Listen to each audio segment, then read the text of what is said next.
I grew up around Detroit, Michigan, and attended Michigan Tech up next to Lake Superior. Then 9/11 2001 changed the economy, and I completed my first bachelor's degree shortly thereafter. Finding no entry level position in the couple years following, and not wanting to continue the odd jobs that's moving companies and pool hall security and part time cold call sales, or quote direct marketing as the euphemism has it, and of course the ski shop where I worked at in high school, I saved what little money I could in the winter of 2004 2005, working from open to close at the Boyne Country Sports and sleeping in my car that February after 12-hour days at the shop just to buy the plane ticket and pay for the teaching certification program in Thailand. I had $600 in my pocket when I moved, looking to start a new career. And in March 2005, I started teaching.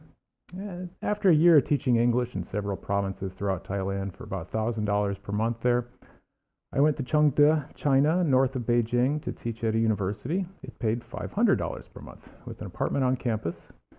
And at the end of that year, teaching business and tourism English, the university there paid me out in cash, which I found out to have been counterfeit upon trying to exchange it in Thailand, which I returned to after kind of missing the hot weather and more or less interesting and accepting and culture climate there.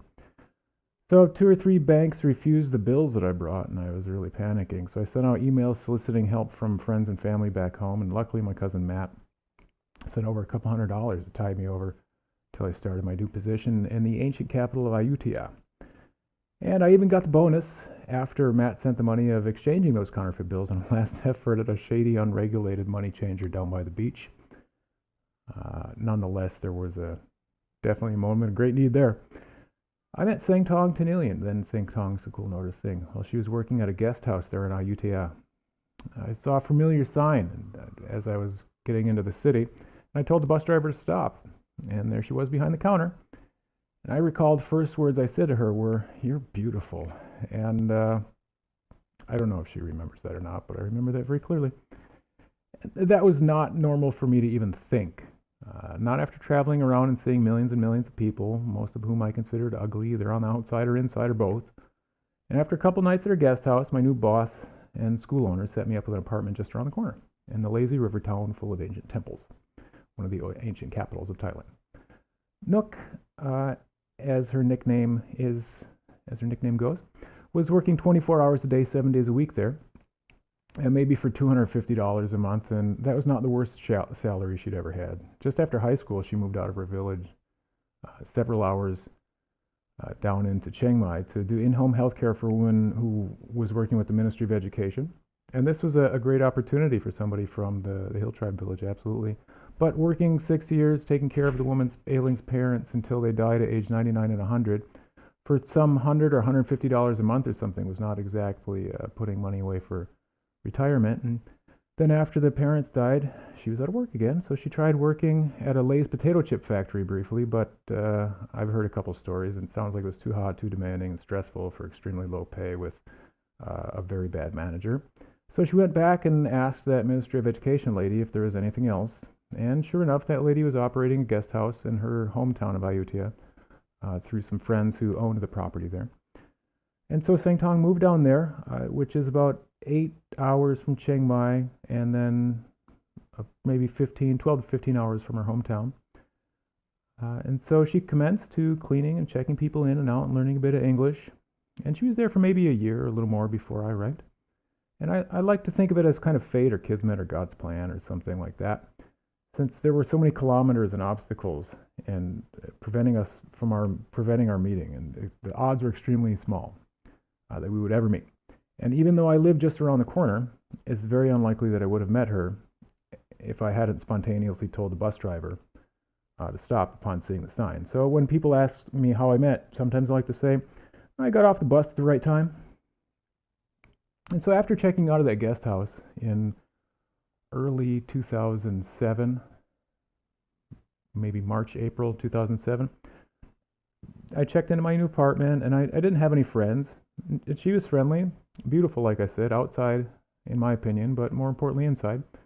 Her kindness and sincerity shine brightly in a world where so many people have trouble with that, shining and showing their kindness and sincerity. and being vulnerable and letting their guard down. And so I would walk over after work and drink her coffee and help with some chores if needed. And I thought it very cute that she would say I could wash the trees. It was a direct translation from Thai, Rot Nam Dong Mai.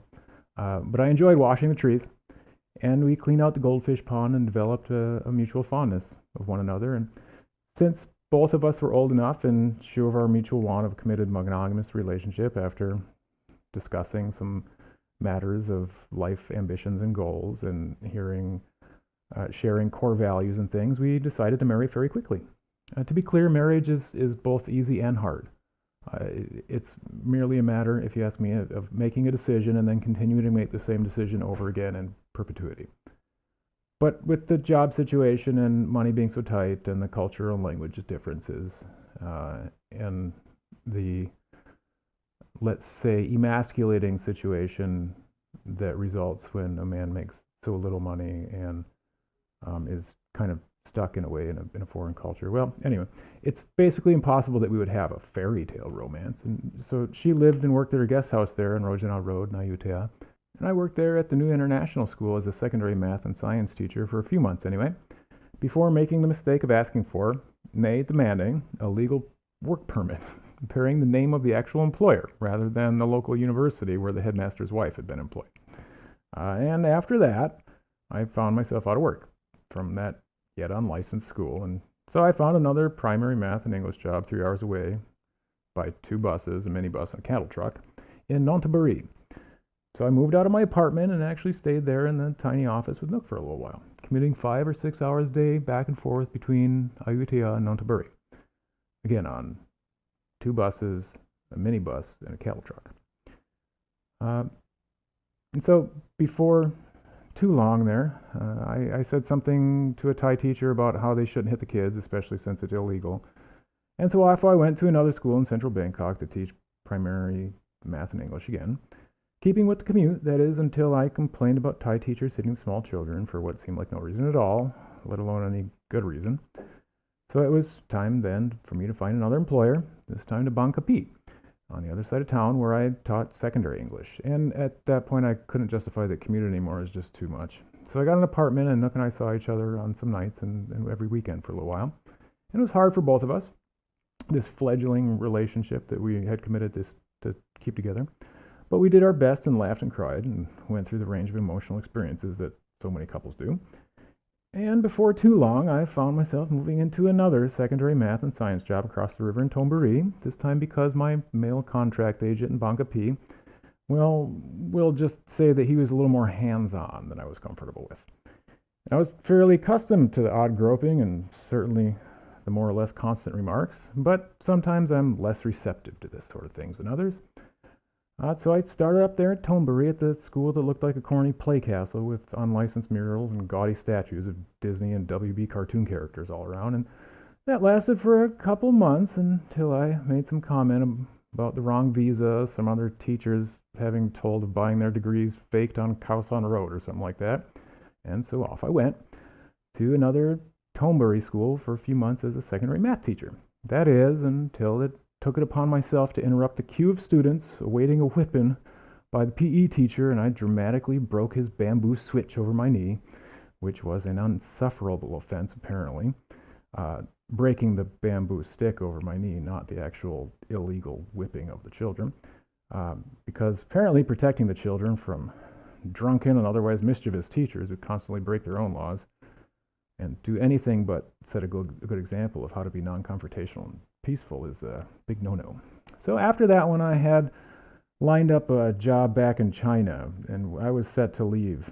Really, I was tired of it. When, upon Seng Tong's pleading, I tried once more in Thailand, this time in Nan province, which I think is the origin of the term nonsense. I think it's fairly clear how that English instructional position turned out, but as luck had it, we were finally going to do our wedding ceremony. So Nook quit her job and I mine, and we went to Ban Hoi Na for the big wedding.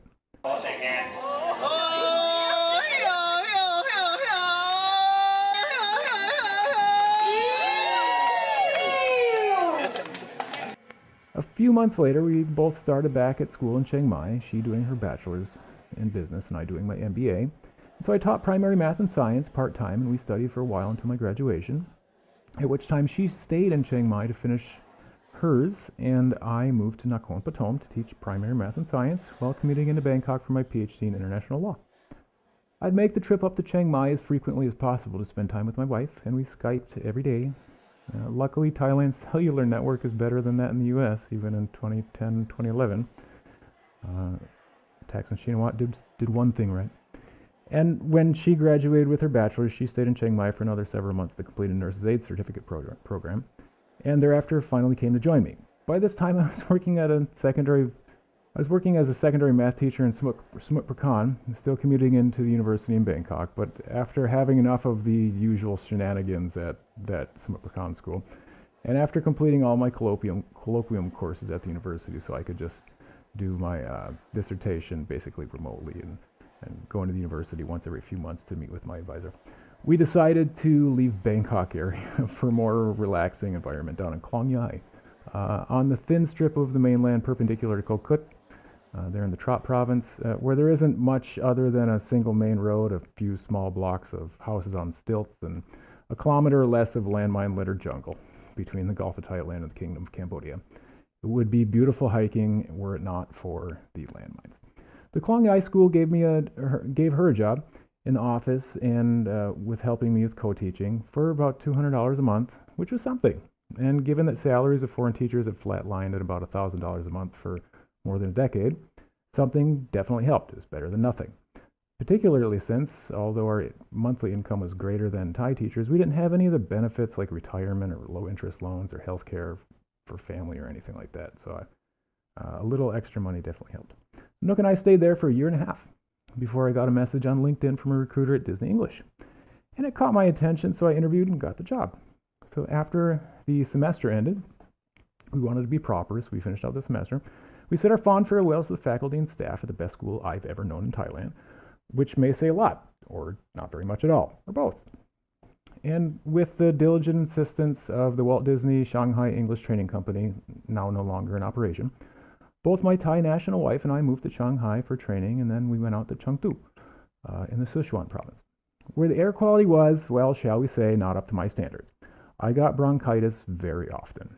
And although I had dreamed of repatriating to the United States where I would become a math teacher, and I had worked after hours earning a certificate recognized by several states, and I flew off to Hong Kong to do my testing and things, I didn't have nearly enough income or savings to support her application for the green card. The American immigration system, even or especially for foreign spouses, is complex, bureaucratic, extremely slow, and in my opinion, grossly unjust. But as fate would have it, on a whim, I applied for a couple jobs in Saudi Arabia during my week off of time in lieu that I accrued at Disney, and I got an offer.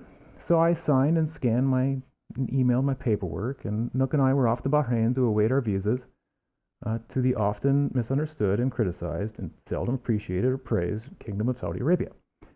And after some nail-biting uncertainty over work visit visas attached to family visit visas there in Bahrain, we were on the company bus to wait through the 4 hours of border-crossing drudgery and finally into one of the few unseen places left in the world, the Great Arabian Desert. Well, that and plenty of shoddy-looking buildings constructed with cheap materials and labor and really bad drivers. I mean, really, really unbelievably bad drivers. And at the end of our first year at Hofuf, in Hofuf KSA, King Abdullah passed and the visa rules changed. Of course, these rules were apparently not communicated very thoroughly to visa agents via some sort of national gazette that other countries have. There being very, very actual written encoded law in Saudi Arabia, this being one of the odder points. So anyway, Nook and I were stuck in Bahrain for a month, waiting visa renewal at the end of the academic year, during which time we were informed that the Saudi government office in Dammam had lost our applications some 2 or 3 times before finally telling our company's visa specialist of the changes to the visa system. But the company paid for a hotel the whole time and paid me through the end of my contract, even though it was actually cut short by a month or more. And I appreciated that so much, the good faith and fair dealing that frames the foundation of contract law in Canada, where most of our managers are from, that I chose to go back to the United States, sign another contract to the same employer, go back to the U.S., do all the tests and checks and paperwork, and wait for the residence permit/employment visa. I'll spare the boring details of that process, but I must say pooping in a cup was something I'd never considered doing prior. And as fate or God's plan or whatever other words can condense a nearly limitless number of details into a number of words so small that it fits into the tiniest attention span, we arrived in Ann Arbor by Amtrak from Chicago O'Hare just in time to bring my mother to the intensive care unit as she had some allergic reaction to vancomycin. The antibiotic the doctors administered for the staph infection she got from the patella grafted onto her knee from a cadaver after her second or third knee replacement surgery, depending on who's counting. The first one had to be reset because it was put in wrong, and then they replaced that one since, I don't know. I think I'm supposed to believe that it's because the American medicine system is the best in the world, and that's why it's also expensive and private, but it sure seems like they really fucked that one up on my mom's knee. So for that 2015 summer, my wife got to apply some of her nursing training, shall we say, cleaning up mom's body in moments when mom was too embarrassed to ask me. And we cleaned the weeping blisters and ooze that covered her whole body after the, quote, medicine basically turned her skin inside out. I think the official name was DRESS syndrome, and I suspect Mom could have easily died had King Abdullah's death not led to a change in the visa rules, which required our return to the USA for that summer. Had we not been there, there's a fair chance that she would have died. When we would have gone to Thailand otherwise. And I believe Mom knew that because I think that was the first length of time, and I mean the first, whether a day or a month, or in this case 3 months, since I left for high school in 1996, that I had been in her home, any home, alone or with my wife or whatever, when she did not kick me out. That fact alone speaks to the severity of her condition in 2015. So I spent all my savings, and I paid off the remaining balance on her car and things, and we left for another contract at the university there in the Eastern Province by Bahrain International Airport, a contract that led to another and several more to the present day. I tell these stories not to brag or boast or complain about how hard my life has been or whatever. It's been phenomenal, and I feel absolutely blessed. I like myself, and I have the love of a good woman. And we've been lucky enough to find work where I could save the amount of money required to satisfy the outrageous demands of the wannabe carpetbagger, closet xenophobes in all three branches of the U.S. government, who require far too much from American citizens trying to sponsor a simple green card application for their foreign spouse. As far as hardships go, sleeping in the arch in Vientiane and getting groped far too many times by local teachers and administrators, whether male or female, and getting denied service explicitly because of my race or national origin, and having to find new schools to work at because I dared to demand that teachers and administration follow the actual letter of the law regarding child safety and corporal punishment, i.e. don't hit the kids, and having to wait an extra year and a half while paying tuition at university in Bangkok just to stay enrolled in my PhD program after my advisor quit, and trying and hoping and wishing and praying for a child and having no luck on that front. Well, these things are hard, but they also build character. These experiences for years and years abroad, being forced to be independent and adapt and change and accept things that go against principles and standards I have and have been taught over the course of my life. These are instructional experiences that will surely yield wisdom I don't even know exists yet. Like RuPaul Charles said in AJ and the Queen, people can be more than one thing. I can't possibly reduce the whole world or even one person to a single moment, or some trifle, or some act of aggression, or point of ignorance, or time of weakness. Not without understanding there's more in that person and in those people than just that one thing. Living as a foreigner in foreign cultures, being a non-native speaker of the dominant language, living as a minority so small that I would sometimes grow uncomfortable around people who, quote, look like me, and dealing with the headaches and logistics of visas and passports and immigration, and experiencing other legal traditions and other business practices and other cultures and perceptions of time, alternative viewpoints and commonly understood ideas, or what we think are commonly understood ideas, and joining people of other faiths in prayer, and adopting beliefs and assumptions that would violate those of people where I'm from, embracing other ways of life as my own. These have informed me about more objective reality. But most importantly, finding a wife who comes from one of the most capital-starved, out-of-the-way places on earth. So much that until recently, the road literally ended before we got to her village. Yet also witnessing how close their familial ties are, and how they interact with each other and show love and sympathy and acceptance, even in the face of argument or apparent conflict, and how they never turn their backs on one another, certainly not for long or so seriously, and how generous the people of the world have been with me, that they've taken me in, given me shelter, clothes, food, water, a sense of security, and helped me to see beyond myself, such that I now have a career, and more importantly, a larger purpose. These are things that I couldn't find in my home country. It's informed me of the importance of bonds of family. How they may seem fragile, but they can't be broken, other than in some imaginary way. But also, like RuPaul Charles says in his Drag Racers, we can choose our family. And what that means is not that we can literally choose where and to whom we're conceived, but that we can choose who we grow closest to, and that friends can become family. And people that we never would have imagined even existed can become family. So on a road trip across America, I scheduled stops down in Florida to see my dad's friend Gene, and then I planned to go through Longview, Texas to see my cousins and aunt and uncle there, but between COVID and their vacation plans at the end of their school year there, that didn't happen. Then we stayed in Show Low and went through Bakersfield, California for Mike and to deliver the loot to his parents, and I had wanted to make it to LA to see an old teammate, Ron Allen, but couldn't fit it into the schedule. The car due back in 30 days on account of her credit card only covering insurance for that long, since I don't own a car or have insurance. I went to the Olympic Peninsula in Port Angeles basically just to see Zach. I mean, the scenery was definitely not working against us going, but we might not have made it down into Tampa had Gene not been there, nor so far north without Zach. And I was planning to reroute through Nevada to see another college teammate, roommate, and housemate Brian Marchak.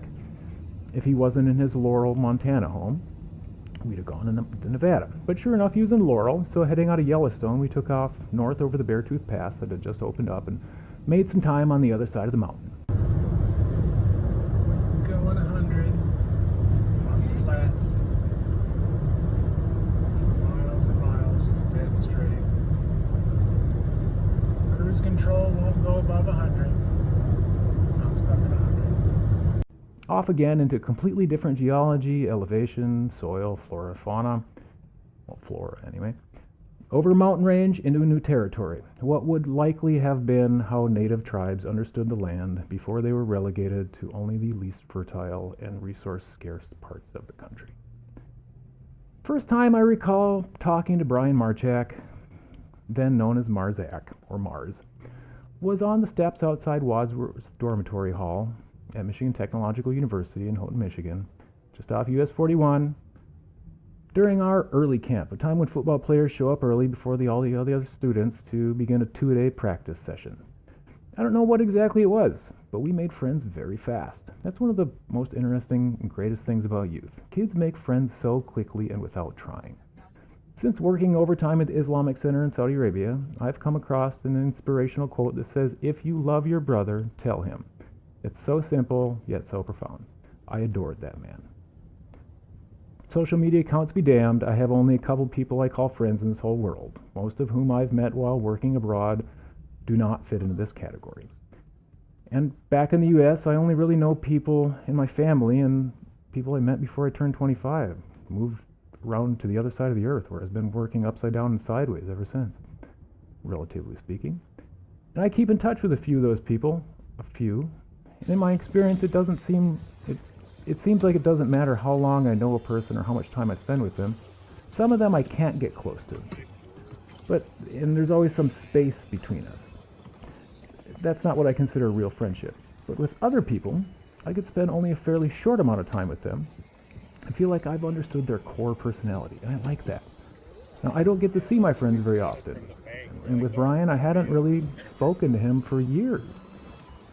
Since he left college and moved across the country, and I went around the world, and we've barely kept in touch with one another.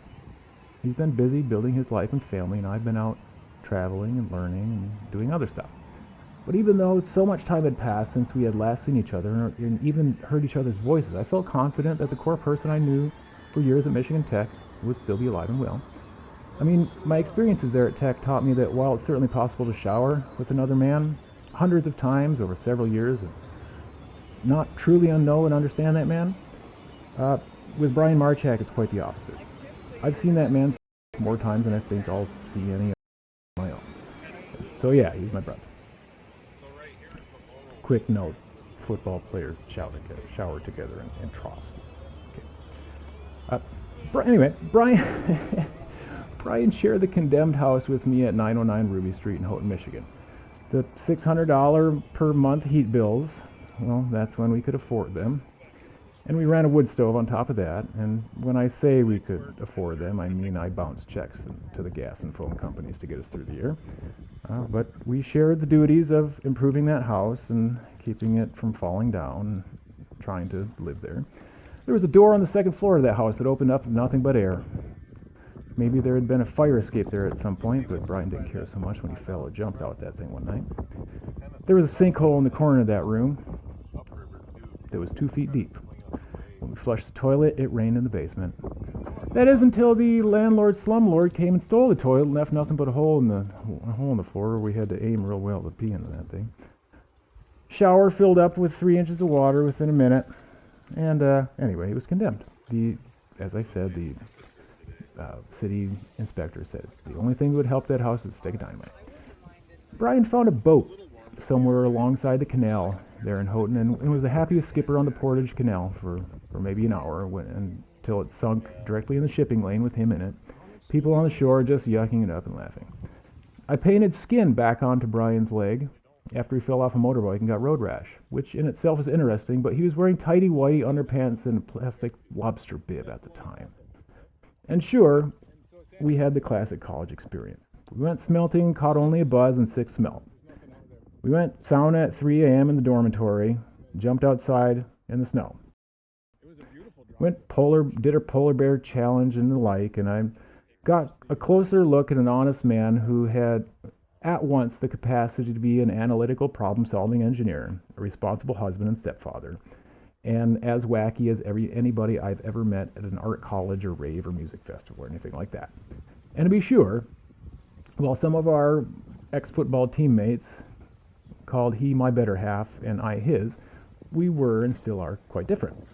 For example, when our dirty slumlord landlord for the condemned house sued us in small claims court for non-payment of rent, or actually no, he sued us for damages to the house, not for non-payment of rent. We presented evidence of our having improved the domicile in the city inspector's laundry list of code violations, and the Michigan Landlord Tenant Guidebook, which explicitly stated that tenants have the rights to withhold rent till buildings are brought up to code, which ours most certainly never was. Yet still the local judge decided in favor of the landlord on the basis that we didn't pay rent, yet lived there, even though, again, that was our right. And Brian paid the $283 or whatever to the landlord, whereas I did not, but instead told the judge to f*** off. Probably not the wisest decision I'd ever made in a small town, but my contempt for the mockery that was his courtroom did not abrogate his responsibility to make lucid and learned decisions by the letter of the law, which he absolutely did not.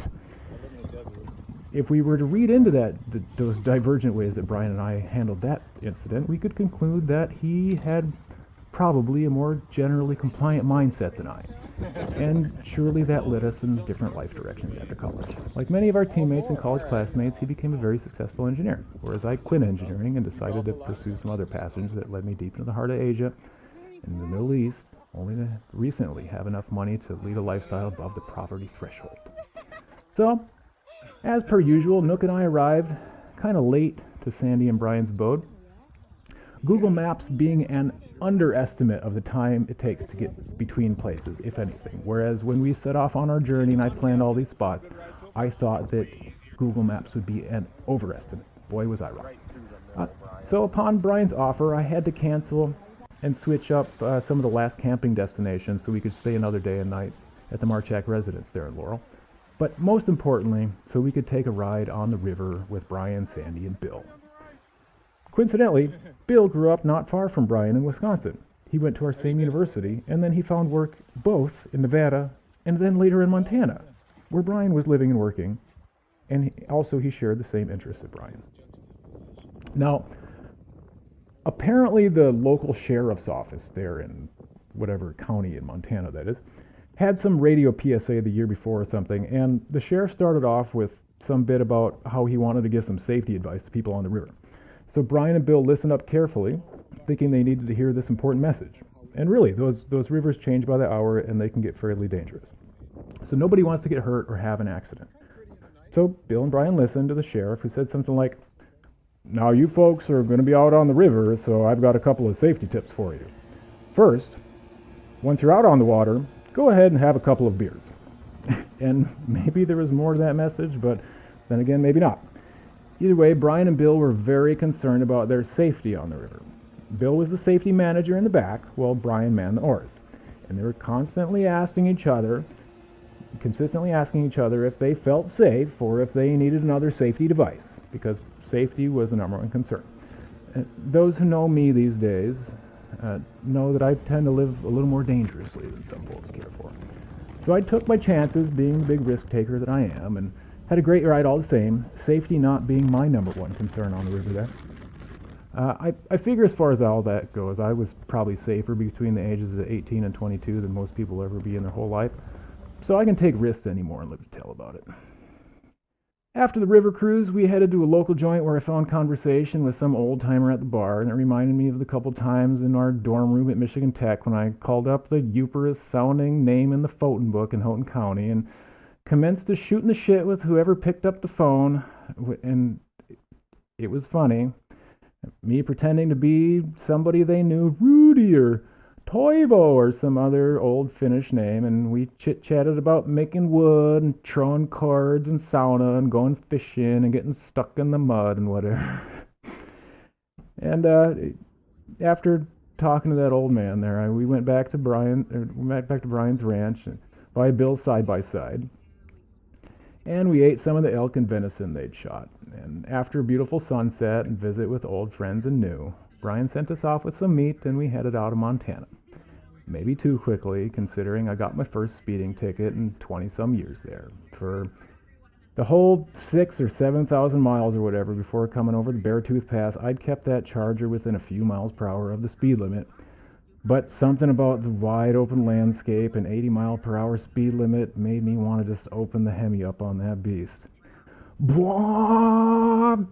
Man, that car could move. Still, the officer could have got me at 106 or so miles per hour if he had seen me a few miles before, or if he had been over in the county by the Beartooth Pass, he could have got me at 120 or whatever, after I decided to press the gas when the cruise control topped out. But anyway, he got me at 79 coming up from behind him and bumped it down to 75 and a 65.